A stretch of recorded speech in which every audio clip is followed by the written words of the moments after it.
This is Cinthio's tale that Othello is based on, and it's first published in 1565, and this is a translated version from 1855.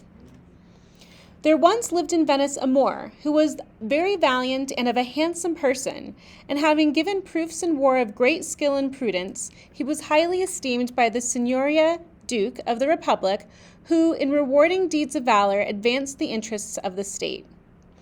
It happened that a virtuous lady of marvelous beauty, named Desdemona, fell in love with the Moor, moved thereto by his valor, and he, vanquished by the beauty and the noble character of Desdemona, returned her love, and their affection was so mutual that, although the parents of the lady strove all they could to induce her to take another husband, she consented to marry the Moor, and they lived in such harmony and peace in Venice that no word ever passed between them that was not affectionate and kind.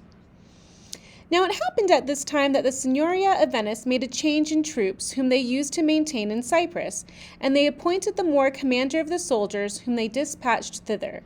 Joyful as was the Moor at the honor proffered him, such dignity being only conferred on men of noble rank and well-tried faith, and who had displayed bravery in arms, yet his pleasure was lessened when he reflected on the length and the dangers of the voyage, fearing that Desdemona would be pained at his absence. But Desdemona, who had no other happiness in the world than the Moor, and who rejoiced to witness the testimony of his valor her husband received from so powerful and noble a republic, was all impatient that he should embark with his troops, and longed to accompany him to so honorable a post. And all the more it vexed her to see the Moor so troubled, and not knowing what could be the reason, one day, when they were at dinner, she said to him, "How is it, O Moor, that when so honorable a post has been conferred on you by the Signoria, you are thus melancholy?" The Moor answered Desdemona, "My pleasure at the honor I have received is disturbed by the love I bear you, for I see of that necessity one of two things must happen, either that I take you to encounter the perils of the sea, or, to save you from this danger, I must leave you here in Venice.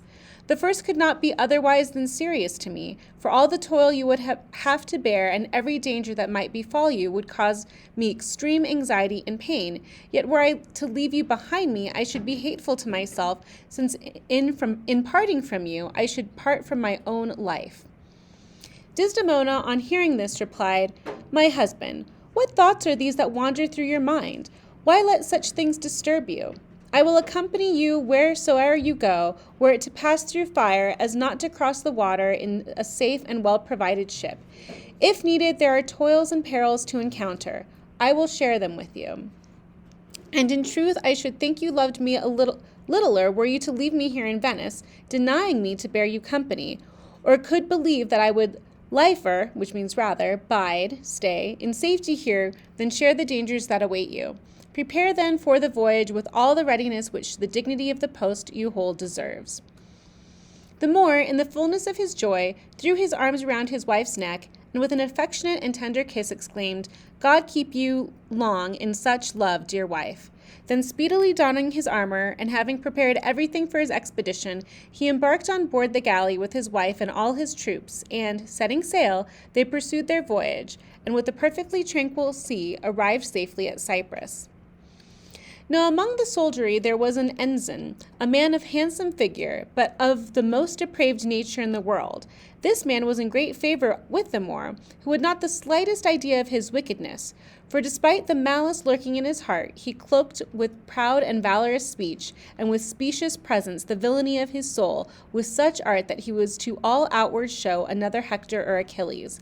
This man had likewise taken with him his wife to Cyprus, a young and fair and virtuous lady, and being of Italian birth, she was much loved by Desdemona, who spent the greater part of every day with her.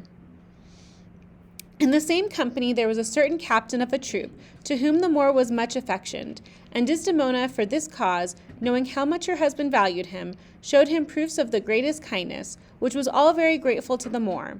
Now the wicked ensign, regardless of the faith that he had pledged his wife, no less than of friendship, fidelity, and obligation which he owed the Moor, fell passionately in love with Desdemona, and bent all his thoughts to achieve his conquest. Yet he dared not declare his passion openly, fearing that, should the Moor perceive it, he would at once kill him. He therefore sought in various ways, and with secret guile, to betray his passion to the lady, But she, whose every wish was centered in the Moor, had no thought for this ensign more than any other man, and all the means he tried to gain her love had no more effect than if he had not tried them. But the ensign imagined that the cause of his ill success was that Desdemona loved the captain of the troop, and the love which he had borne the lady now changed into the bitterest hate, and having failed in his purposes, he devoted all his thoughts to plot the death of the captain of the troop, and to divert the affection of the Moor from Desdemona. After revolving in his mind various schemes, all alike wicked, he at length resolved to accuse her of unfaithfulness to her husband, and to represent the captain as her paramour, which means her lover. But knowing the singular love the Moor bore to Desdemona, and the friendship he had for the captain, he was well aware that, unless he practiced an artful fraud upon the Moor, it were impossible to make him give ear to either accusation, and wherefore he resolved to wait until time and circumstance should open a path for him to engage in his foul project. Not long afterwards it happened that the captain, having drawn his sword upon a soldier of the guard and struck him, the Moor deprived him of his rank, whereat Desdemona was deeply grieved, and endeavored again and again to reconcile her husband to the man. This the Moor told to the wicked ensign, and how his wife importuned him so much about the captain that he feared he should be forced at last to receive him back to service. Upon this hint the ensign resolved to act, and began to work his web of intrigue, which kind of means lies in this. Perchance, said he, the lady Desdemona may have good reason to look kindly upon him. And wherefore, said the Moor. Wherefore means why. Nay, I would not step twixt man and wife, replied the ensign, but let your eyes be witness to themselves. In vain the Moor went on to question the officer. He would proceed no further. Nevertheless, his words left a sharp, stinging thorn in the Moor's heart, who could think of nothing else, trying to guess their meaning and lost in melancholy. And one day, when his wife had been endeavoring to pacify his anger towards the captain, and praying him not to be unmindful of ancient services and friendship for one small fault, especially since peace had been made between the captain and the soldier he had struck, the Moor was angered and exclaimed, Great cause have you, Desdemona, to care so anxiously about this man. Is he a brother or your kinsman that he should be so near your heart? The lady, with all gentleness and humility, replied, Be not angered, my dear lord. I have no other cause to bid me speak than sorrow that I see you lose so dear a friend, as, by your own words, this captain has been to you. Nor has he done so grave a fault that you should bear him so much enmity, or anger, or hate. Nay, but you Moors are of so hot a nature that every little trifle moves you to anger and revenge. Still more enraged at these words, the Moor replied, I could bring proofs. By heaven, it mocks belief. But for wrongs I have endured revenge must satisfy my wrath. Desdemona, in astonishment and fright, seeing her husband's anger kindled against her, so contrary to his wont, meaning how he normally is, said humbly and with timidness, None save a good intent has led me thus to speak with you, my lord, but to give cause no longer for offense. I'll never speak a word more on the subject. The Moor, observing the earnestness with which his wife again pleaded for the captain, began to guess the meaning of the ensign's words, and in deep melancholy he went to seek the villain and induce him to speak more openly of what he knew. Then the ensign, who was bent upon injuring the unhappy lady, after feigning, which means acting, at first great reluctance to say aught that might displease the Moor, at length pretended to yield to his entreaties, and said, I can't deny it pains me to the soul to be thus forced to say what needs must be more hard to hear than any other grief. But since you will it so, and that the regard I owe your honor compels me to confess truth, I will no longer refuse to satisfy your questions and my duty. Know, then, that for no other reason is your lady vexed or angry or upset to see the captain in disfavor than the pleasure she has had in his company whenever he comes to your house, and all the more since she has taken an aversion to your blackness. These words went straight to the Moor's heart, but in order to hear more, now that he believed true all that the ensign had told him, he replied with a fierce glance, By heavens, I scarce can hold this hand from plucking out that tongue of thine, so bold which dares to speak such slander of my wife. So he's acting like he's defending Desdemona. Captain, replied the ensign, I looked for such reward for these my faithful offices, nothing else.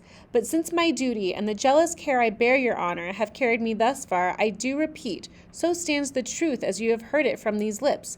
And if the Lady Desdemona hath, with such a false show of love for you, blinded your eye to what you should have seen, this is no argument but that I speak the truth. Nay, the same captain told it me himself, like one whose happiness is still incomplete until he can declare it to another. And but that I feared your anger, I should have given him, when he told it me, his merited reward and slain him. But since informing you of what concerns you more than any other man brings me so undeserved a recompense, would I had held my peace, since silence might have spared me your displeasure. So he's saying that he definitely heard it from the captain about Desdemona, basically having an affair in very light terms. It's very subtle with connotations, because if Othello, well, we don't know it's Othello, but the Moor wants to cut out his tongue, he's saying, well, it's the truth, so I shouldn't have said anything if you really think that you want to cut out my tongue for telling you the truth. Then the Moor, burning with indignation and anguish, said, Make thou these eyes self-witness of what thou tellest, or on thy life I'll make thee wish thou hadst been born without a tongue. So the Moor is saying, give me proof, otherwise I will cut out your tongue. An easy task it would have been, replied the villain, when he was used to visit at your house. But now that you have banished him, not for just cause, but for mere frivolous pretext, it will be hard to prove the truth. Still, I do not forego the hope to make you witness of that which you will not credit my lips. Thus they parted. The wretched Moor, struck to the heart as by a barbed dart, returned to his home, and awaited the day when the ensign should disclose to him the truth which was to make him miserable to the end of his days. But the evil-minded ensign was, on his part, no less troubled by the chastity which he knew the Lady Desdemona observed inviolate, which means she is virtuous to a T. She's not cheating on the Moor or anything. And it seemed to him impossible to discover a means by making the Moor believe what he had falsely told him. And turning the matter over in his thoughts in various ways, the villain resolved on a new deed of guilt. Desdemona often used to go, as I have already said, to visit the ensign's wife, and remained with her a good part of the day. Now the ensign observed that she carried about with her a handkerchief, which he knew the Moor had given her, finely embroidered in the Moorish fashion, and which was precious to Desdemona, no less so to the Moor.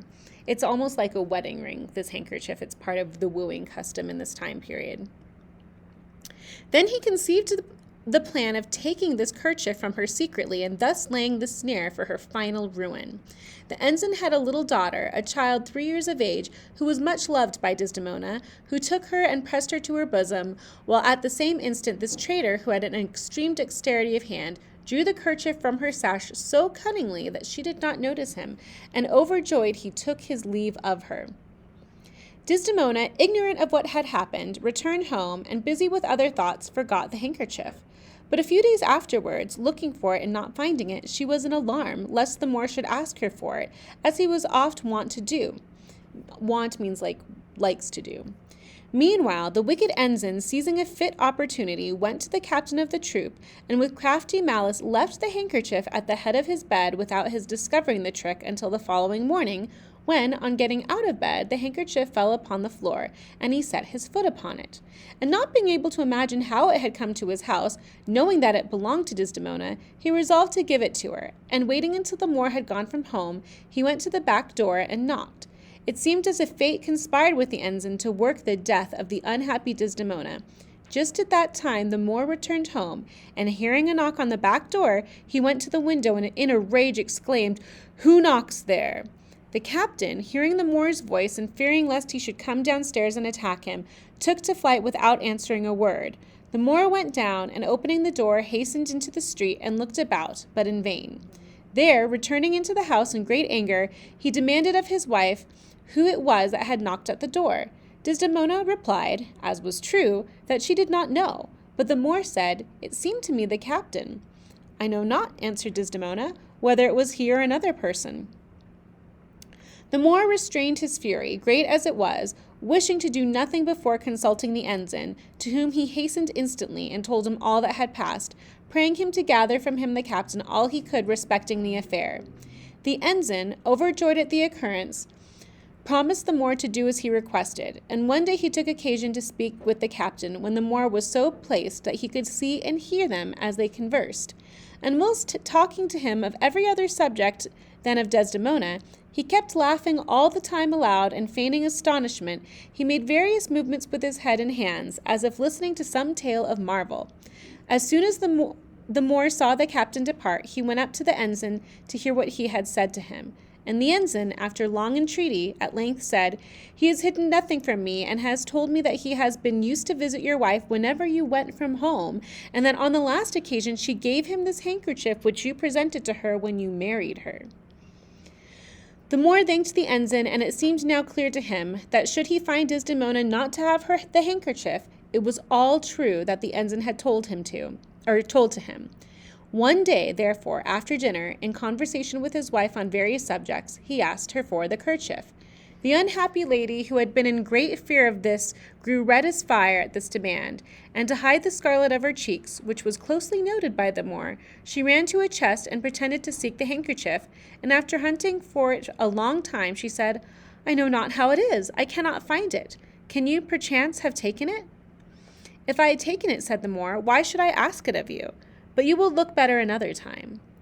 On leaving the room, the Moor fell to meditating how he should put his wife to death, and likewise the captain of the troop, so that their deaths should not be laid to his charge. As he ruminated over this day and night, he could not prevent his wife's observing that he was not the same towards her as he had been wont, and she said to him again and again, "What is the matter? What troubles you?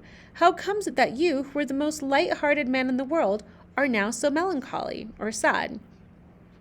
The Moor feigned, which means acted, various reasons in reply to his wife's questioning, but she was not satisfied, and although conscious that she had given the Moor no cause by act or deed to be so troubled, yet she feared that he might have grown weary of her, and she would say to the ensign's wife, "I know not what to say of the Moor. He used to be all love towards me, but within a few days he has become another man, and I much fear that I shall prove a warning to young girls not to marry against the wishes of their parents, and that the Italian ladies may learn from me not to wed a man whose nature and habitude of life is strange from us.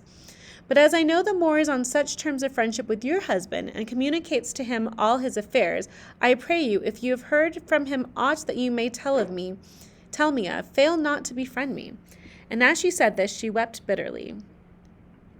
The ensign's wife, who knew the whole truth, her husband wishing to make use of her to compass the death of Desdemona, but could never consent to such a project, dared not, from fear of her husband, disclose a single circumstance. All she said was, "Beware lest you give any cause of suspicion to your husband, and show to him by every means your fidelity and love." "Indeed I do so," replied Desdemona, "but it is of no avail, or it doesn't matter." Meanwhile, the Moor sought in every way to convince himself of what he fain would have found untrue, and he prayed the ensign to contrive that he might see the handkerchief in the captain's possession. Though this was difficult for the villain, he promised nevertheless to use every means to produce the proof. Now the captain had a woman at home who did wonderful embroidery work on fine linen, and when she saw the handkerchief which belonged to the Moor's wife, she resolved, before it was returned to her, to work one like it. As she was engaged in this task, the ensign observed her standing at a window, where she could be seen by all passers-by in the street, and he pointed her out to the Moor, who was now perfectly convinced of his wife's guilt. Then he arranged with the ensign to slay Desdemona and the captain of the troop, treating them as it seemed they both deserved. And the Moor prayed the ensign that he would kill the captain, promising eternal gratitude to him. But the ensign at first refused to undertake so dangerous a task, the captain being a man of equal skill and courage, until at length, after much entreating and being richly paid, the Moor prevailed on him to promise to attempt the deed. Having formed this resolution, the ensign, going out one dark night, sword in hand, met the captain on his way to visit a courtesan, and struck him a blow on his right thigh, which cut off his leg and felled him to the earth. Then the ensign was on the point of putting an end to his life, when the captain, who was a courageous man and used to the sight of blood and death, drew his sword, and, wounded as he was, kept on his defense, exclaiming with a loud voice, "I'm murdered!" Thereupon the ensign, hearing the people come running up with some of the soldiers who were lodged thereabouts, took to his heels to escape being caught. Then turning about again, he joined the crowd, pretending to have been attracted by the noise. And when he saw the captain's leg cut off, he judged that if not already dead, the blow must, at all events, end his life. And whilst in his heart he was rejoiced at this, yet he feigned to compassionate the captain as he had been his brother. Which means he acted like he liked the captain. The next morning, the tidings of this affair spread through the whole city and reached the ears of Desdemona, whereat she, who was kind-hearted and little dreamed that any ill would betide her, evinced the greatest grief at the calamity. This served but to confirm the Moor's suspicions, and he went to seek the ensign, but said to him, "Do you know that my wife is in such grief at the captain's accident that she is well nigh gone mad?" "And what could you expect, seeing he is her very soul?" replied the ensign. "Ay, soul, forsooth," exclaimed the Moor. "I'll draw the soul out from her body. Call me no man, if that I fail to shut the world up upon this wretch." Then they consulted of one means and another, poison and daggers, to kill poor Desdemona, but could resolve on nothing. At length the ensign said, "A plan comes to my mind, which will give you satisfaction and raise cause for no suspicion. It is this. The house in which you live is very old, and the ceiling of your chamber has many cracks. I propose we take a stocking, filled with sand, and beat Desdemona with it till she dies. Thus will her body bear no signs of violence. When she is dead, we can pull down a portion of the ceiling, and thus make it seem as if a rafter falling on her head had killed the lady. Suspicion cannot rest on you, since all men will impute her death to accident." This cruel counsel pleased the Moor, and he only waited for a fitting time to execute the plot. One night, when he and Desdemona had retired to bed, the ensign, whom the Moor had concealed in a closet which opened into the chamber, raised a noise in the closet according to a concerted plan, whereat the Moor said to his wife, "Did you not hear that noise?" "Indeed, I heard it," she replied. "Rise," said the Moor, "and see what 'tis." The unhappy Desdemona rose from the bed, and the instant she approached the closet, out rushed the ensign, and being strong and stout of nerve, he beat her cruelly with a bag of sand across her back, upon which Desdemona fell to the ground, scarcely able to draw her breath, but with the little voice she had left, she called upon the Moor for aid.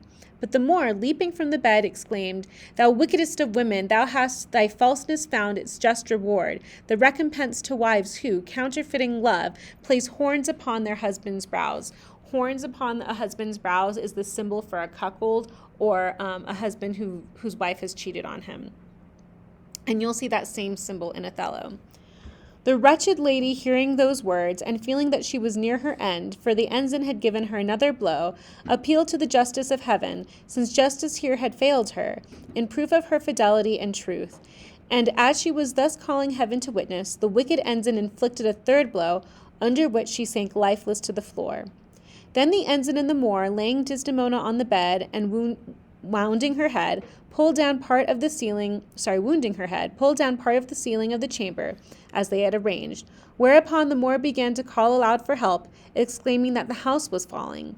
Hearing this uproar, the neighbors all came running up, and there found Desdemona lying dead beneath a rafter, a sight which, from the good life of that poor lady, did fill all hearts with sorrow.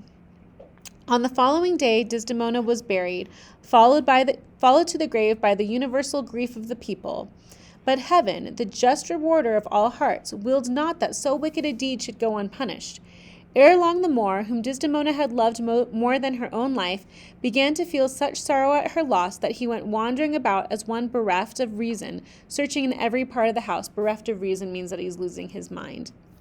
And reflecting in his thoughts that the ensign had been the cause that he had lost, with Desdemona, all joy in life, he conceived so deep a hatred to that wicked man, he could not bear to set eyes on him. And had it not been for his fear of the inviolable justice of the Signoria of Venice, he would have slain him openly. So he would have killed the ensign if he weren't worried about getting caught. But being unable to do this with safety, he deprived him of his rank and would not allow him to remain in his company, whereat such an enmity arose between the two that no greater or more deadly can be imagined. The ensign, that wickedest of all bad men, now turned his thoughts to injuring the Moor, and seeking out the captain, whose wound was by this time healed, and who went about with a wooden leg in place of the one that had been cut off, he said to him, 'Tis time that you should be avenged for your lost limb. If you will come with me to Venice, I'll tell you who the malefactor is, whom I dare not mention to you here for many reasons, and I will bring you proofs." So the Moor says that to the captain. The captain of the troop, whose anger returned fiercely but without knowing why, thanked the ensign and went with him to Venice. Oh, sorry, that was the ensign or Iago who told the captain. On arriving there, the ensign told him it was the Moor who had cut off his leg on account of the suspicion he had formed of Desdemona's conduct with him, and for that reason he had slain her, and then spread the report that the ceiling had fallen and killed her. Upon hearing which, the captain had accused the Moor to the Signoria, both of having cut off his leg and killed his wife, and called the ensign to witness the truth of what he had said. The ensign declared both charges to be true, for that the Moor had disclosed to him the whole plot, and had tried to persuade him to perpetuate both crimes, and that, having afterwards killed his wife out of jealousy he had conceived, he had narrated to him the manner in which he had perpetuated her death. The Signoria of Venice, when they had heard of the cruelty inflicted by a barbarian upon a lady of their city, commanded that the Moor should be arrested in Cyprus and be brought to Venice, where, with many tortures, they sought to draw from him the truth. But the Moor, bearing with unyielding courage all the torment, denied the whole charge so resolutely that no confession could be drawn from him. But, although by his constancy and firmness he escaped death, he was, after being confined for several days in prison, condemned to perpetual banishment, in which he was eventually slain by the kinsfolk of Desdemona as he merited. Banishment was really bad in this time period. It was like being killed. The ensign returned to his own country, and following up his wonted villainy, he accused one of his companions of having sought to persuade him to kill an enemy of his, who was a man of noble rank, whereupon this person was arrested and put to the torture. But the ensign was likewise tortured to make him prove the truth of his accusations, and he was tortured so that his body ruptured, upon which he was removed from prison and taken home, where he died a miserable death. Thus did heaven avenge the innocence of Desdemona, and all these events were narrated by the ensign's wife, who was privy to the whole after his death, as I have told them here.